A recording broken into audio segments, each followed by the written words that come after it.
Hey everyone, Chris Lambert with Film Colossus here. Today we're doing a rank and review of Dragon Ball Super Hero. I'm a huge Dragon Ball fan from back in the day when Dragon Ball Z first started premiering on Toonami. I remember seeing it. I was in middle school and just being like, what is the show?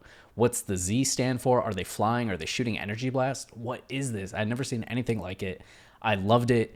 I was so into what was going to happen that when the Frieza saga finally ended, which took like years for them to dub everything, I actually ordered VHS tapes from Japan off eBay that had the Cell Saga and Buu Saga. They weren't even subbed, like they didn't have English subtitles, and just watched those just to figure out what happened in the story because it was taking too long for Toonami to dub everything, and I just wanted to know what happened. So I played all these video games, Dokkan Battle, I've seen all these movies. Like I was really looking forward to this once it came out, especially once all the info started coming out, once it hit in Japan of the transformations and everything, and like Gohan Beast and all of that. I was very excited. And overall, I don't think it was quite as good as Broly. And part of that is that the stakes in this feel super low. Like they kidnap Pan, but Pan's never in any danger whatsoever. The two Gammas aren't really villainous at all. So you have these kind of semi-serious fights between Piccolo and the Gamma, Gohan and the Gamma, where nobody's really doing anything. It's not like the Gammas are out to eradicate Gohan and Piccolo and doing their darndest. They kind of want to be good guys, and the villain that you have for most of the movies, just the bad business guy who's just kind of generic and cliche and doesn't do much or add much. And by the time you get to Cell Max has no personality. It's not like he's Cell with all the memories. You maybe get a hint that he recognizes some of the people, but he really just seems like an angry bestial thing that's just going pure rage and a pure emotion to fight, rather than having Cell come back the way that Frieza did in Resurrection of F and have something to say about previous events. So you're missing out on really any dynamic between the protagonists and the main villains. And you never really get the sense that even the protagonists are in danger versus Cell Max, right? And like Broly versus Vegeta and Goku, you didn't feel like Broly was going to defeat Vegeta and Goku, but it did feel like a much more, I think, serious fight between them. And because you were endeared to Broly, you were kind of hoping that maybe Broly found a way out of everything. Maybe Goku and Vegeta wouldn't have to take it to the point where they had to obliterate Broly. Like maybe they could save Broly, but also Broly wasn't going to be stopped. He kept wanting to accelerate his power until he was the one who won. So it kept making it more and more likely that Vegeta and Goku were going to have to do something to stop Broly. So you're kind of like, oh, is Broly going to be one and done? I want him to hang around. So you have a little more vested interest in Dragon Ball Super Broly and just the stakes of that fight than this fight. Like even when Cell started to get the upper hand on Piccolo, did we really think anything was going to happen to Piccolo?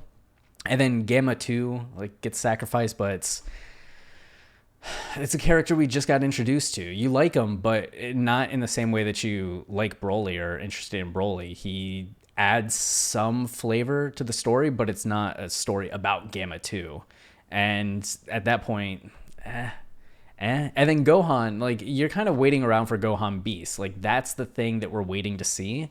And in Gohan Beast, what does he do? He does a kick and he does a special beam cannon. That's it. Those two things. It just feels a little underwhelming at the end of the day. Even though the humor was there, the fight choreography was cool. Like I enjoyed the movie aspects, especially just from the cinematography and how fights went down. Like you had the difference in how this was filmed versus the TV episode, right? There's just an overall higher quality given to the dialogue, the interactions, how the fights kind of go. There's a drama to it all that I feel is much more heightened and much more fitting of Dragon Ball Z than necessarily how Dragon Ball Super, the anime, went. So I'm really enjoying these movies and what they bring to the table, but This one was just missing something that Broly had. So I still gave it 3 stars because I didn't think it was like messing up. It's not like I think they were making a lot of bad choices.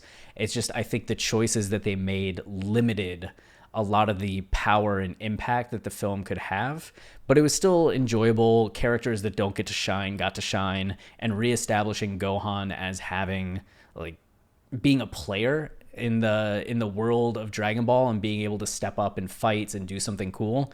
Like I would hope they would do something more with Gohan Beast in the future, but given that we don't know what's happening with Broly hasn't been incorporated into Dragon Ball Super the manga yet. So when the anime continues, is the anime going to pick up from the movies, or is it just going to adapt the manga that hasn't included any of the things from the movies? So that'll be interesting if Gohan Beast is ever relevant in the TV show at all. But I'm hoping we get more of it because it seemed like a really cool form. In terms of the rankings, it does not go in the bottom. Going on up, you can see it comes in at number 15 of the 27 movies I've ranked so far in 2022, which is pretty good. It's in the positives category. It's above something like Vengeance because Vengeance was it's a new movie. BJ Novak, like first time, like starring in a movie, directing a movie, writing a movie, and he did a good job with it, but you could tell that there were things that was just a little restricted, a little like, oh yeah, this is somebody making their first movie. I think Dragon Ball Super Superhero had a little more momentum than what Vengeance had and bigger payoffs than what Vengeance had. Where Vengeance is like a very well done movie, I just also have a personal attachment to Dragon Ball that meant that the viewing experience was a lot more fun for me. But I have it below Prey because I think Prey and Dragon Ball Super Superhero is similar. Like people are watching it because they're fans of the property, and are they both delivering on what the fans hope for from the film?